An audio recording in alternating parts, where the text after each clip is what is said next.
Our next speaker is a representative, an activist of a group of workers who've taken their first ever strike action in 106 years. That's the Royal College of Nurses. Antonia Berelson has been part of the activist grouping.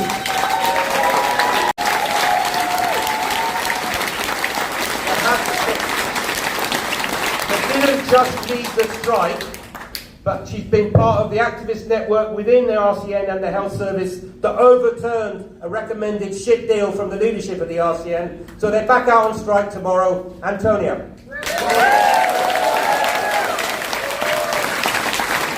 We both in health and in social care owe such a debt to our overseas workers.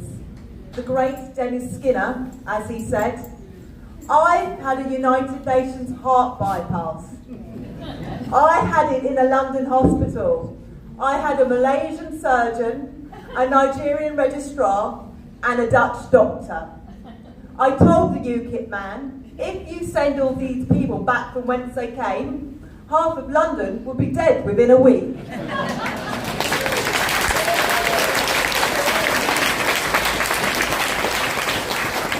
The workforce crisis led to the Royal College of Nursing balloting members for the industrial action, and for the first time in its 106 years history, it went out on the picket line. It certainly wasn't an easy choice for nurses, but it was the right and moral choice. As part of our professional duties, expose the fact that our patients and staff are suffering. We could no longer stay silent. We saw our colleagues burnt out and demoralised. Nurses could no longer tolerate being on a financial knife edge at work and a raw deal at home. It's a political choice not to pay the workers a fair wage. After all, there was 36 billion for the failed track and trace. 200 million for Michelle Moan for PPE that ended up being inadequate and burnt, or even the 4.3 billion written off by Sunak on COVID fraud that he decided not to pursue, which all pales into insignificance compared to the 31 billion estimated to be lost with the Tory Brexit deal. But with every dispute with our workers, it's not just about pay, it's a wider context, that in order for good patient outcomes, we need safe staffing ratios, experienced staff, knowledge accumulated through years of working. For as Pat Cullen said, patients aren't dying because nurses are striking.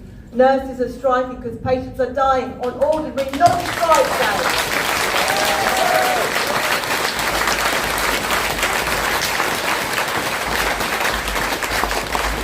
A&E's overstretched, nurses leaving in droves, fearful to practice in such unsafe working conditions. Many nurses finish their shifts feeling they failed to be the nurse they trained to be, intolerable workloads, unremitting stress, missing lunchtimes, finishing late. The NHS for many years has run on the goodwill bank of its workers, but the bank has run dry. A predominantly female workforce had been gaslit for years, saying because it's vocational they shouldn't be asking for a pay rise.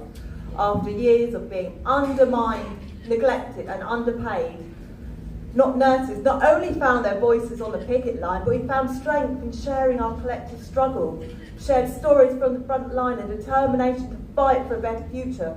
We realised our voices mattered.